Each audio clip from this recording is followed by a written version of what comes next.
Chapter 21. The House Elf Liberation Front. Harry, Ron, Evening 2 and Hermione went up to the owlery and find Pigwidgeon so that Harry could send Cyrus a letter telling him that he had managed to get past his dragon unscathed.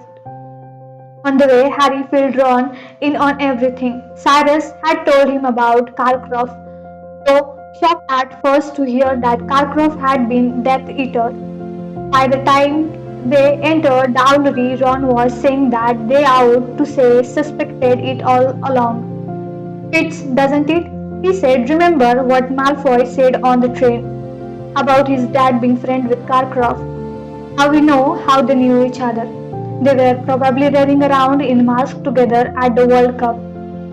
I'll tell you one thing though, Harry, if it was Karkaroff who put your name in the goblet, he's going to be feeling really stupid now, isn't he? Didn't it work? Did it? You only got a scratch. Come here, I'll do it. Pitwigan was so excited at the idea of deliver. He was flying around and around Harry's head, rooting incessantly. Ron snatched Pigwidgeon out of the air and held him still while Harry attached the letter to his leg. There is no way any of the other tasks are going to be that dangerous. How could they be? Ron went on as he carried Pigwidgeon to the window. You know what? I reckon you could win this tournament. Harry, I'm serious. Harry knew that Ron was only saying this to make up things behavior of the last few weeks, but he appreciated it all the same. Hermione, however, leaned against the outer wall, folded her arms and frowned at Ron. Harry's got a long way to go before he finishes his tournament, he said seriously. That was the first task. I hated to think what's coming next. Right, little ray of sunshine, aren't you? Said Ron. You and Professor Trelawney should get together sometime. Threw Pidwigan out of the window. Pidwigan jumped 12 feet before managing to pull himself back up again. The letter attached to his leg was much longer and heavier than usual. Harry didn't been able to resist giving Cyrus a blow-by-blow account of exactly how he had served Simon and Bob the Horntail. They watched Pidwigan disappear into the darkness and then Ron said, well, you had better get downstairs for your surprise party. Harry, Fred and George should have nicked enough food from the kitchen by now. Sure enough, when they entered the Gryffindor common room, it exploded with cheers and yells again. There were mountains of cakes and flagons of pumpkin juice and butterbeer on every surface. Lee Jordan had lit off some firebuster and fireworks so that the air was thick with stars and sparkles. And Dean Thomas, who was very good at drawing, had pulled up some impressive new banners, most of which depicted Harry zooming around the horntail head on his firebolt, though a couple showed Cedric with his head on fire. Harry helped himself to food.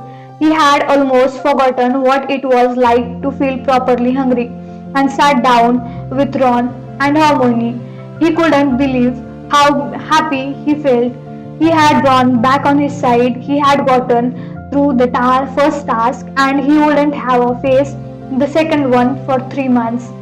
Bilmy, this is heavy, said Lee Jordan, picking up the golden egg, which Harry had left on the table, and winked it in his hand. Did Harry? Go on, let's just see what's inside it. He's supposed to work out blue on his own, Hermione said swiftly. It's in the tournament rule. I was supposed to work out how to get past the dragon on my own too, he muttered, so only Hermione could hear him, and she grinned rather guiltily. Yeah, go on, Harry, open it. Several people echoed. Lee passed Harry the egg, and Harry dug his fingertail into the groove and ran all the way around it and prizzed it open. It was hollow and completely empty, but the moment Harry opened it, the most horrible noise, a loud and screechy wailing, filled the room. The nearest thing to it Harry had ever heard was the ghost orchestra at nearly headless deathly party who had all been playing the musical song. Shut it. Fred blowed his hand over his ear. What was that? Said Seamus Finnegan, starting at the egg as Harry slammed it shut again, sounding like a bashy. Maybe you have got to get past one of those next, Harry. It was someone's being tortured, said Neville, who had gone very white and spilled sausage roll all over the floor. You are going to have to fight the Cruciatus curse. Don't be a part, Neville, that's illegal, said George. They wouldn't use the Cruciatus curse on the champions. I thought it sounded a bit like Percy singing. Maybe you have got to attack him while he is in the shower, Harry.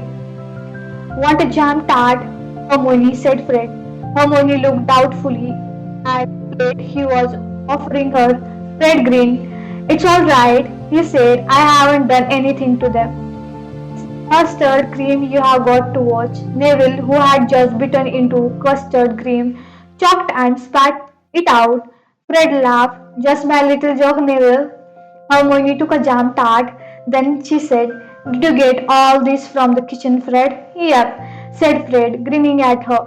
He put on the high-pitched squeak and imitate a house elf. Anything we can get you? So anything at all?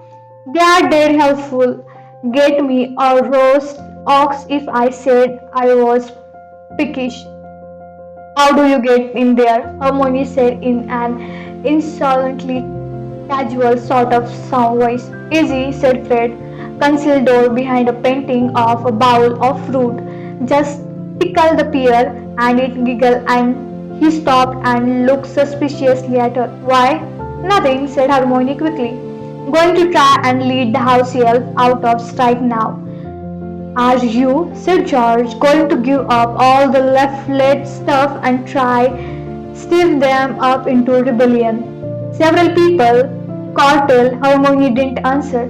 Don't you go upstairs then and telling them they have got to take clothes and salaries and Fred warningly you'll put them off their cooking. Just them. Neville caused a slight diversion by turning into a large canary.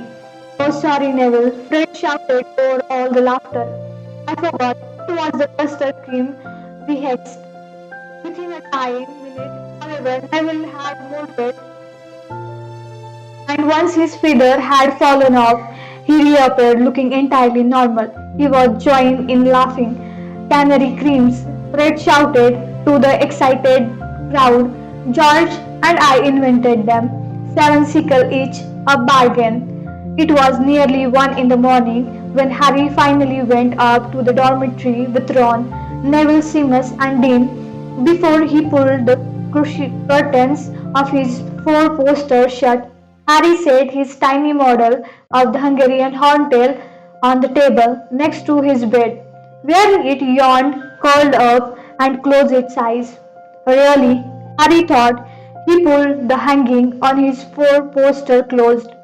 Hagrid had a point. They were all right. Really, dragon. The sort of December brought wind and sleet to Hogwarts, drafty though the castle always was in winter. Harry was glad of its fires and thick walls every time he passed the drumstang ship of the lake, which was pitching in a high wind, its back snail blowing against the dark skies.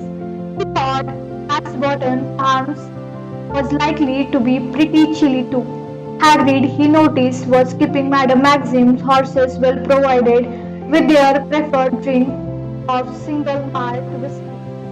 The fumes wafting from the tuff in the corner of their paddock was enough to make the entire care of magical creature class lighten-headed. This was unhelpful as they were still tending the horrible screws and needed their wits about them. I'm not sure whether they hybrid or not, Hagrid told the shivering class in the windy pumpkin patch next lesson. Thought we had just try and see if they're facing a keep. Well, just settle them down in these boxes. There were now only 10 Scrooges left. Apparently, their desire to kill one another had not been exercised out of them. Each of them was now approaching 6 feet in length. Their thick grey armor, their powerful cutting leg, their fire blasting end, their stinging and their sucker combined to make the Scrooges the most repulsive thing Harry had ever seen. Class looked desperately at the enormous boxes Hagrid had brought out, all lined and with pillow and fluffy blankets. "We'll just let them in here," Hagrid said, "and put the lid on and we'll see what happens." But the Scrooges, it transpired, did not hibernate and did not appreciate being forced into pillow-lined boxes and nailed it. Hagrid was soon yelling, "Don't panic now, don't panic." While the Scrooges rampage around the pumpkin patch, now strewed with the smoldering wreckage of the boxes, most of the class, Malfoy, Crabbe and Goyle in the lead, had fled into Hagrid's cabin through the back door and barricaded themselves in. Harry, Ron and Hermione, however, were among those who remained outside trying to help Hagrid. Together they managed to restrain and tie up 9 and the Scrooges, though at the cost of numerous burns and cuts. Finally, only one Scrooge was left. "Don't frighten him now," Hagrid shouted at Ron, and Harry used their turn to shoot jet of fiery sparks at the Scrooge, which was advancing menacingly on them, its stink arched, hovering over its back. "Just try and slip the rope round his sting so he won't hurt any of the others." "Yeah, we wouldn't want that," Ron shouted angrily as he and Harry backed into the wall of Hagrid's cabin, still holding the Scrooge off with their sparks. "Well, this doesn't look like fun." Rita Seeker was leaning on Hagrid's garden face, looking in at Mayhem. She was wearing a thick magenta cloak with a furry purple collar today, and her crocodile skin handbag was over her arm. Hagrid launched himself forward on the top of the Scrooge that was cornering Harry and Ron and flattened it. A blast of fire shot out of its end, watering the pumpkins plants nearby. "Who are you?" Hagrid asked Rita Seeker as he slipped a loop of rope around the Scrooge sitting and tightened it. "Rita Seeker, Daily Prophet reporter," Rita replied, beaming at him, her gold teeth glint.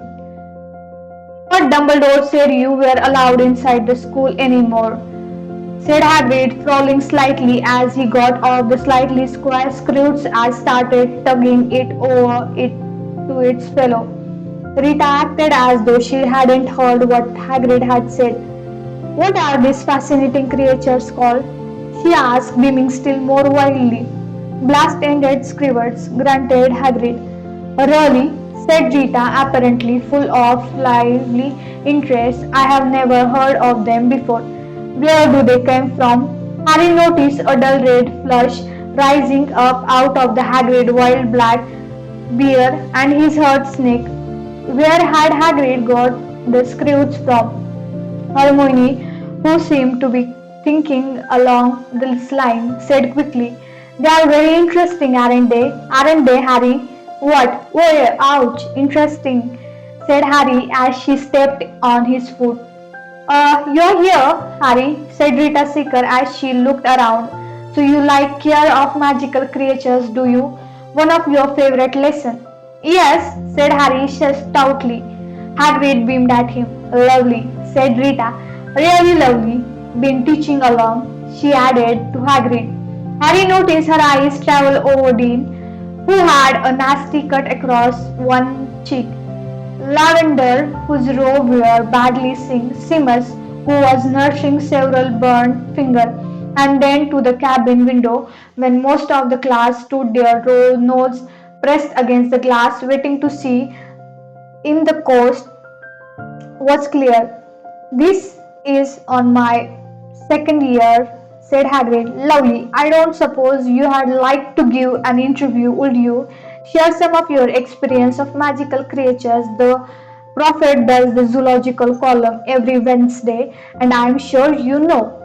We could feature this bang-aided scoots, blast-ended screws, Hagrid said eagerly. Oh yeah, why not? Harry had a very bad feeling about this, but there was no way of communicating it to Hagrid without Rita Seeker seeing. So he had to stand and watch in silence as Hagrid and Rita made arrangement to meet in the Three Broomstick for a good long interview later that week. Then the bell rang up at the castle, singingly the end of the lesson. Well, goodbye, Harry, Rita Seeker called merely to him as he set off when Ron and Hermione until Friday night. Then Hagrid, she'll twist everything he says, Harry said under his breath, just as long as he didn't import those screws illegally or anything, said Hermione desperately. They looked at one another. It was exactly the sort of thing Hagrid might do. Hagrid been in a lots of trouble before, and Dumbledore's never snatched him, said Ron consolingly. Worst that can happen in Hagrid's will have to get rid of the screws. Sorry. Did I say worst? I mean best.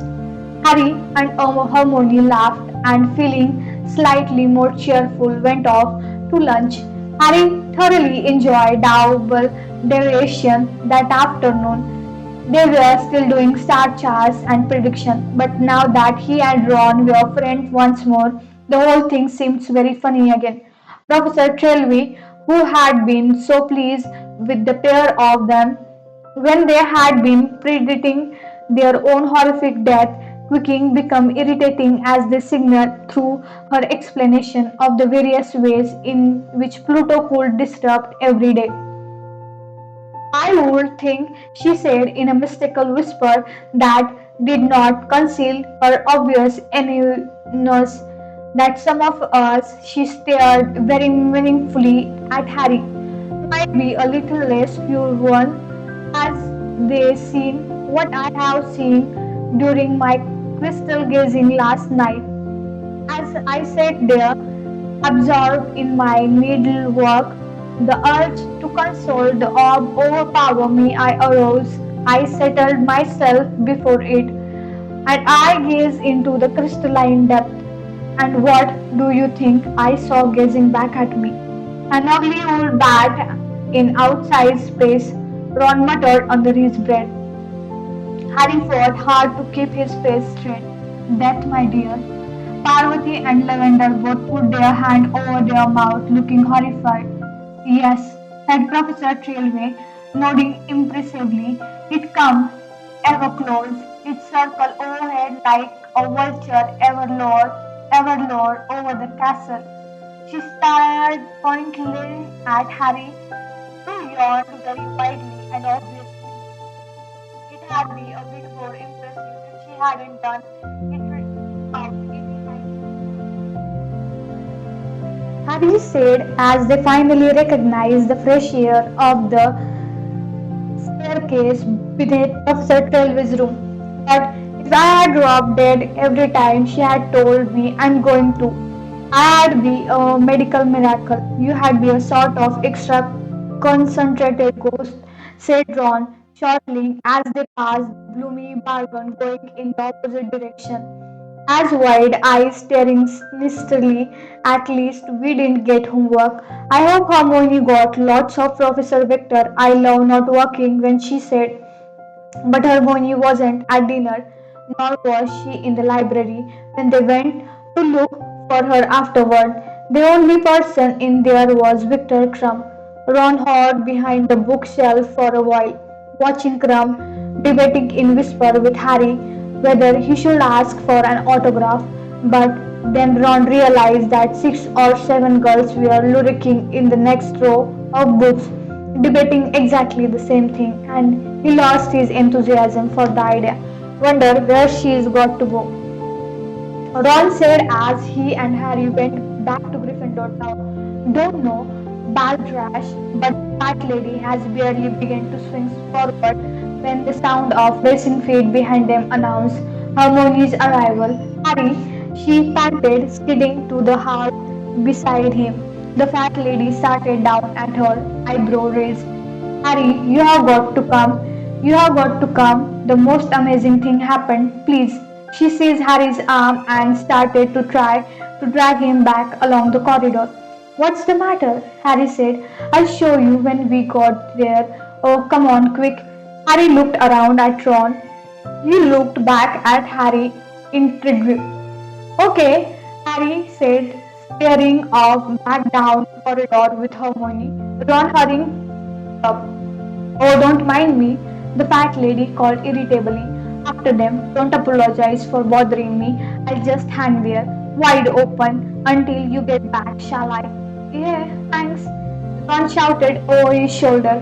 Hermione, where are you going? Harry asked after she had led them down through sixth floor and started down the marble staircase into entrance hall. You'll see. You'll see in a minute, said Hermione excitedly. She turned left at the bottom of the staircase and hurried toward the door through which Cedric Diggory had gone the night after Goblet of Fire had re his and his name. Harry had never been through here before. He and Ron followed Hermione down a flight of stone steps, but instead of ending up in a gloomy underground passage like the one that led to Snape's dragon, they found themselves in a broad stone corridor, brightly lit with torches and decorated with cheerful paintings that were mainly of food. Oh, hang on, said Harry slowly, halfway down the corridor. Wait a minute, Hermione. What? She turned around to look at him, anticipation all over her face. I know what this is about, said Harry. He nudged Ron and pointed to the painting just behind Hermione. Showed a gigantic silver fruit bowl. Hermione, said Ron, pottering on, you're trying to rope us into that sprue stuff again.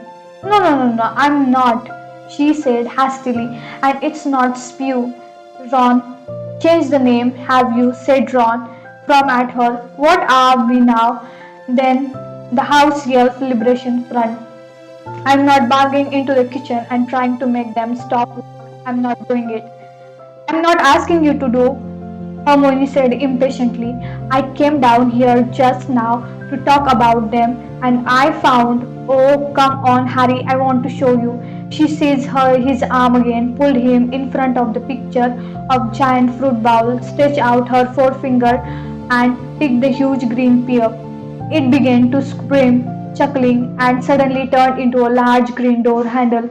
Hermione seized it, pulled the door open, and pushed her in the back, forcing him inside.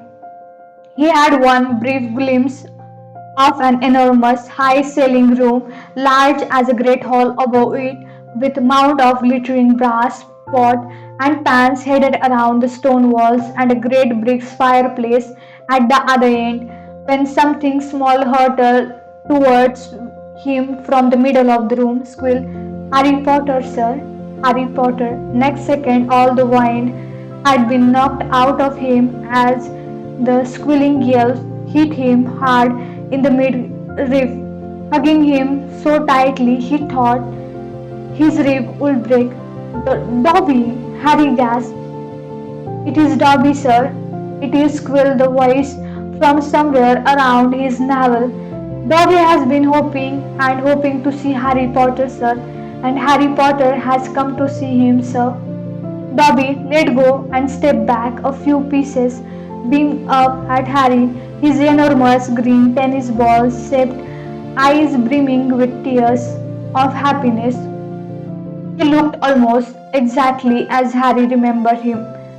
The pencil-shaped nose, the bat-like ear, and long fingers and feet, all except the clothes, which were very different. When Dobby had worked for the Malfoy, he had always worn the same 50-old pillow. Now, however, he was wearing the strange assortment of garments. Harry had ever seen. He had done an ever worse job of dressing himself than the wizard of the World Cup. He was wearing a tea cozy for a hat on which he had pinned a number of bright beige tie pattern with horseshoe over a bare chest, a pair of what looked like children's saucer short and old socks. One of these Harry saw was the black one Harry had removed from his own foot and tricked Mr. Malfoy into giving Dobby their setting Dobby free. The other had covered the pink and orange strips. Dobby, what are you doing here? Harry said in amazement. Dobby has come to work at Hogwarts, sir. Dobby squealed excitedly. Professor Dumbledore gave Dobby and Winky job, sir. Winky, said Harry. She's here too. Yes, sir, yes, said Dobby, and the seized Harry had and pulled him off into the kitchen between the four long wooden tables that stood there. Each of the table, Harry noticed as they passed them, was positioned exactly beneath the four house table above in the great hall. At the moment they were clear of food, dinner having finished, but he supposed that an hour ago they had been laden with dishes that were then sent up through a ceiling of their counterpart above. At least 100 little elves were standing around the kitchen, beaming, bowing, and bursting as Dobby led Harry past them. They were all wearing the same uniform, a tea towel stamped with the Hogwarts crest, and tied as Winky's had been like a toga. Dobby stopped in front of the big fireplace and pointed. Winky, sir, he said. Winky was sitting on the stool by the fire. Unlike Dobby, she had obviously not foraged for clothes. She was wearing a neat little skirt and blouse with a matching blue hat which had hole in it for her large ear. However, while every one of Dobby's strange collection of garments was so clean and well care of that it looked brand new. Pinky was plainly not taking care of her clothes at all. There were soup stains all down her blouse and a burn on her skirt. Hello, Winky, said Harry. Winky's lip quivered. Then she burst into tears, which spilled out on her great brown eyes and splashed down her front, just as they had done at the Quidditch World Cup. Oh dear, said Hermione. She and Ron had followed Harry and Dobby to the end of the kitchen. Winky, don't cry, please don't. But Winky cried harder than ever. Dobby, on the other hand, beamed up at Harry. Old Harry Potter like a cup of tea. He squealed loudly over Winky's throat. Yeah, okay, said Harry instantly. About 6 house elves came rooting up behind him, bearing a large silver tray laden with a teapot, cup for Harry, Ron, and Hermione, a milk jug, and a large plate of biscuit. Good service, Ron said in an impressed voice. Hermione frowned at him, but the elves all looked delighted. They bowed very low and irritatedly. How long have you been here, Dobby? Harry asked as Dobby handed round the tea. Only a week, Harry Potter, sir, said Dobby happily. Dobby came to see Professor Dumbledore, sir. You see, sir, it is very difficult for a house elf who has been diminished to get a new position, sir. Very difficult indeed. This Winky howled every harder, her squat tomato of a hard nose drilled all down her front, though she made no effort to stem the flow. Dobby has traveled the country for 2 whole years, trying to find work. Dobby squeaked, but Dobby hasn't found work, sir, because Dobby wants paying now. The house elves all around the kitchen, who had been listening, all watching with interest, all looked away at this word as though Dobby had said something rude and embarrassing. Hermione, however, said, Good for you, Dobby. Thank you, miss, said Dobby, grinning toothily at her. But most wizard doesn't want a house elf who wants paying, miss. That's not the point of the house elf, they says, and they slammed the door in Dobby's face. Dobby like work, but he want to wear clothes and he wants to be paid. Harry Potter. Dobby likes being free. The Hogwarts house elf had now started edging away from Dobby, as though he were carrying something contagious. Winky, however, remained where she was, though there was a definite increase in the volume of her cry. And then Harry Potter Dobby goes to visit Winky and find out Winky has been freed too, sir, said Dobby delightedly. At this, Winky flung herself toward off her stool and lay face down on her flagstone floor, beating her tiny feet upon it and positively screaming with misery. Hermione nastily dropped down to her knee beside her and tried to comfort her. But nothing she said made her slightly different. Dobby continued with his story, shouting shrilly over Winky's scratches. And then Dobby had the idea, Harry Potter, sir. Why doesn't Dobby and Winky find work together? Dobby says, where is there enough work for two house elves, says Winky, and Dobby thinks, and it came to him, Sir Hogwarts. So Dobby and Winky came to see Professor Dumbledore, sir, and Professor Dumbledore took us on. Dobby being very brightly and happy to hear the ball in his ear again. And Professor says he will pay Dobby, sir, if Dobby wants paying. And so Dobby is a free elf, sir, and Dobby get a gallon a week and 1 day of a month. That's not very much, Hermione shouted indignantly from the floor over Winky's continuous screaming and fuss beating. Professor Dumbledore offered Dobby 10 gallons a week, and a week off, said Dobby, suddenly giving a little shiver, as though the professor of so much leisure and riches were frightening. But Dobby beat him down, miss. Dobby like freedom, miss, but he hasn't wanting too much, miss.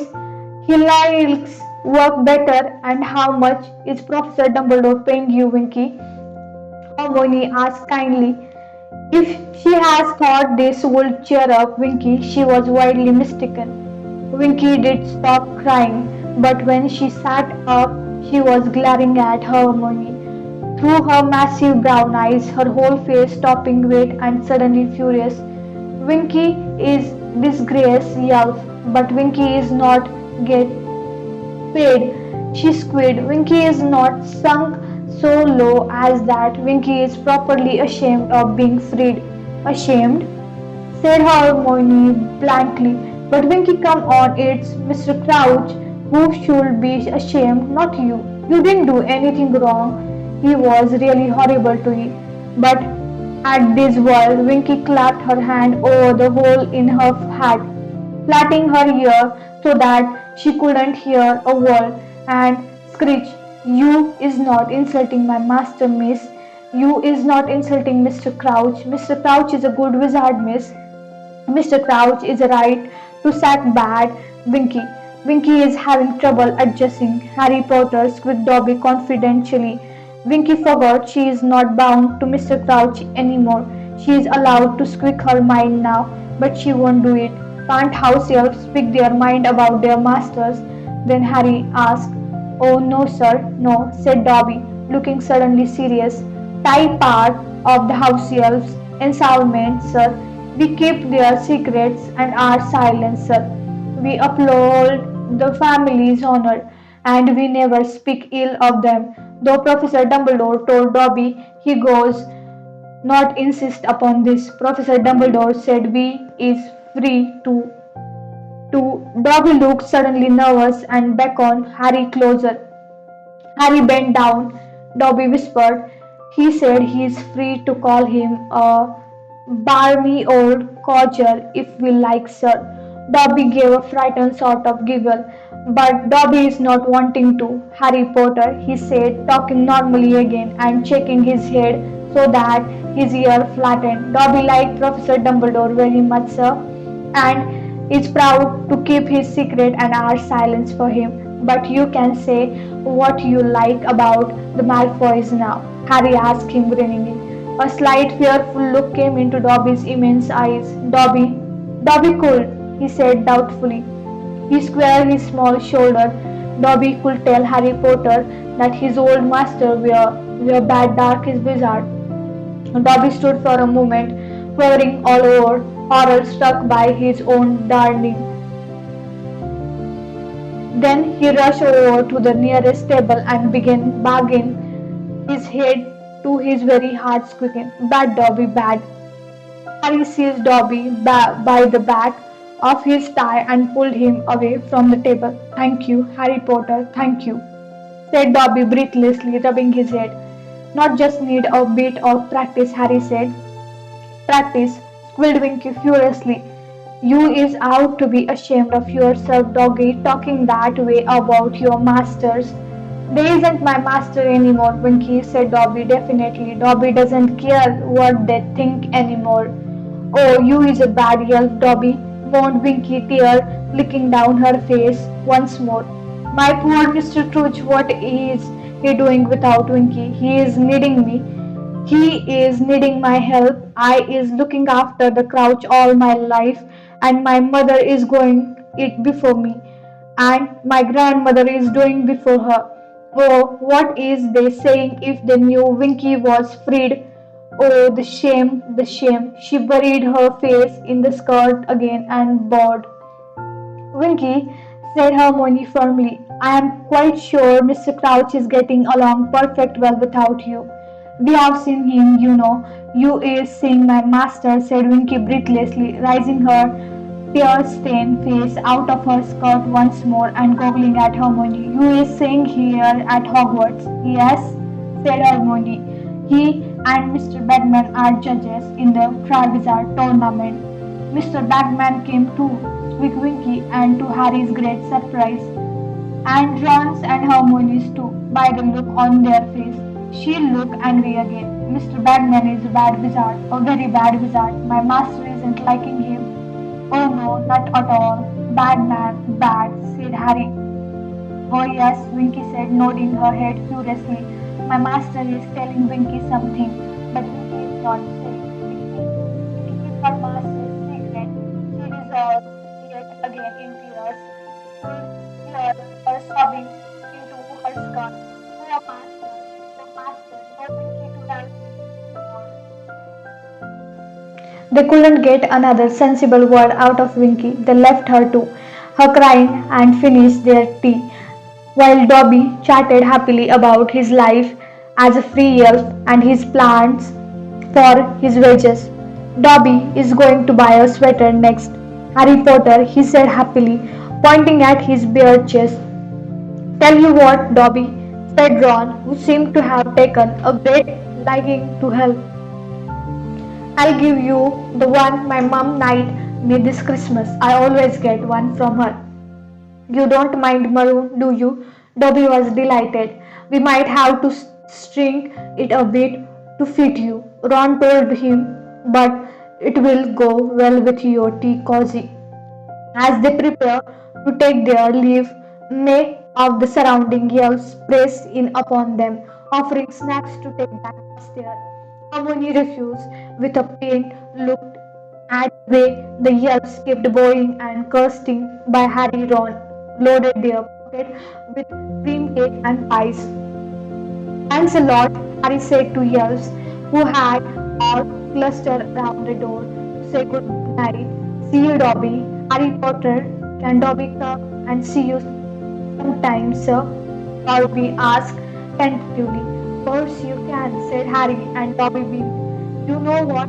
Said Ron once Hermione and Harry left the kitchen behind and were climbing the step into the entrance hall again. All these years, I have been really impressed with Fred and George nicking food from the kitchen. Well, it's not exactly difficult, it is. They can't wait to give it away. I think this is best thing that could have happened to those elves, you know, said Hermione, leading the way back to the marble staircase. Dobby coming to work here. I mean, the other elves will see how happy he is being free, and slowly it all dawned on them that they want that too. Let's hope they don't look too closely at Winky, said Harry. Oh, she'll cheer up, said Hermione, though she sounded a bit doubtful. Once the shocks worn off and she got used to Hogwarts, she'll see how much better off she is without that crotch man. She seemed to love him, said Ron thinkly. He had just started on the cream cake. Doesn't think much of Bagman though, doesn't he? And Harry wondered that Crouch say at home about him. Probably says he is not a very good head of department and Hermione had let face it. He is good appointing, hasn't he? I had still rather work for him than old Crouch, said Ron. At least Bagman got sense of humor. Don't let Percy hear you saying that, Hermione said, smiling slightly. Yes, well, Percy would want to work for anyone with a sense of humor. Would he? Said Ron, now starting on chocolate alert. Percy wouldn't recognize a joke if it danced next in front of him wearing Dobby's tea cozy. That's it for today. Thank you so much. Stay tuned for next chapter. Till then, see ya. Bye bye.